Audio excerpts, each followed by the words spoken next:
కలియుగంలో పార్థివ లింగానికి అర్చన చేస్తే ఆ ఫలితం విశేషంగా ఉంటుంది.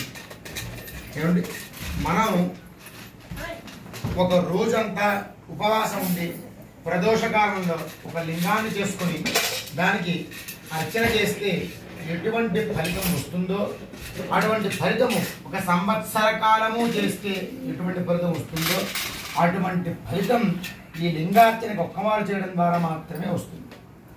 అది ఈ లింగార్చనలో విశేషం. అందులోకి మనం పుట్టమన్నతో చేసాం. అటువంటి మనతో లింగం చేయడానికి పనికిరాదు. పుట్టమన్నతో తెచ్చుకొని దానికి మృత్తిగా పూజ మీరు చేశారు. దాన్ని శోధించి ఆ మృత్తికని మనం చక్కగా కూడాను లింగంగా ఏర్పాటు చేస్తున్నాం. ఇది రావణ బ్రహ్మ విరచితం. ఇది రావణ బ్రహ్మ విరచితం. దీనిలో 16 ఆవరణలు ఉంటాయి. మనం ఎలా అయితే ఒక పై స్థాయిలో ఉండేటువంటి ముఖ్యమంత్రిని కానీ ప్రధానమంత్రిని కానీ కలవాలి అంటే దానికి ఒక ప్రోటోకాల్ ఉంటుంది. దాన్ని మనం ఫాలో అవ్వాలి. అలాగే ప్రతి ఒక్కరిని దాటుకుంటూ మనం వారి దగ్గరికి వెళ్ళి మన పరిస్థితి చెప్పుకుని మనం ఎలాగైతే ఫలితాన్ని పొందుతామో అలాగా పరమశివుణ్ణి అర్చన చేయాలంటే మొట్టమొదటి ద్వారంలో ఉండే గురుత్రయం నుంచి అందరికీ అర్చన జరగాలి. జరిగితేనే మీరు శివారాధన చేయగలరు. శివారాధనకు వెళ్ళాలి అంటే వీరందరికీ అర్చన జరగాల్సిందే. అప్పుడు శివారాధనకు మీరు వెళతారు. అప్పుడు అర్చన చేస్తే ఫలితం వస్తుంది. వీరెవ్వరికీ అర్చన చేయకుండా మీరు అతని దగ్గరికి వెళితే మీకు ఫలితాన్ని ఇవ్వడు. అందుకే చండీశ్వర ఆరాధన జరగకుండా శివాలయంలో తీర్థంగా మారదు. అంటే భగవంతుడి కన్నా భక్తుడికి ఇక్కడ ప్రాధాన్యత. అది విశేషం. ఈ 16 ఆవరణలో కూడా మొత్తం పరమేశ్వరుడు ప్రమథగణ సహితుడై ఉంటాడు.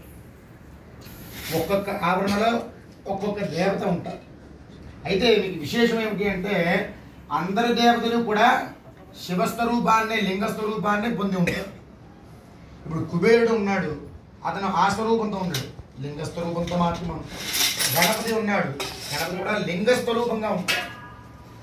ఆ యొక్క మండలం పేరు ఆనందమయము అంటారు. అక్కడ ఎల్లప్పుడూ ఆనందమే ఉంటుంది. ఇప్పుడు మనం ఆనందం పొందడం కోసం కొన్ని ప్రయత్నాలు చేస్తూ ఉంటాం.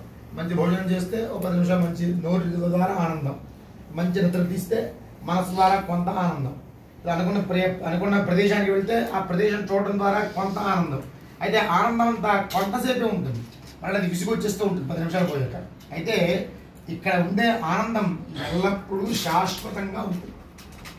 ఇక్కడ ఉండే ఆనందం ఎల్లప్పుడూ శాశ్వతంగా ఉండి వాళ్ళు ఆనంద తత్వాన్ని పొందుతూనే ఉంటారు.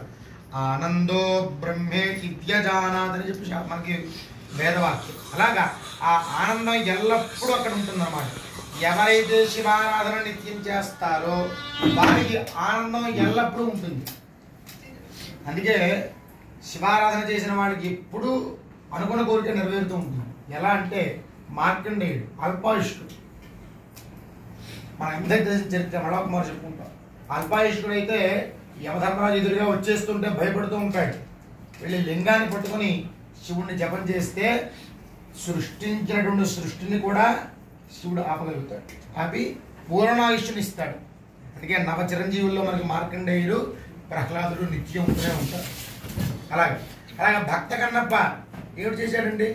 శ్రీకాళహస్తి వెళ్ళి కుళ్ళిన మాంసాన్ని ఎంగిలి నీటిని పోశాడు. మరి భక్త కన్నప్ప వరం ఇవ్వలేదు. అంటే అక్కడ భగవంతుడు ఏమిటి చూస్తాడంటే భక్తి అనే దాన్ని ప్రధానంగా చూస్తాడు. అతని పేరు భోళాశంకరుడు. మనం చెమ్ము నీళ్లు పోస్తే చాలు ఏది కావాలన్నా ఇచ్చేస్తాడు. అటువంటి అద్భుతమైనటువంటి శక్తి ఉన్నది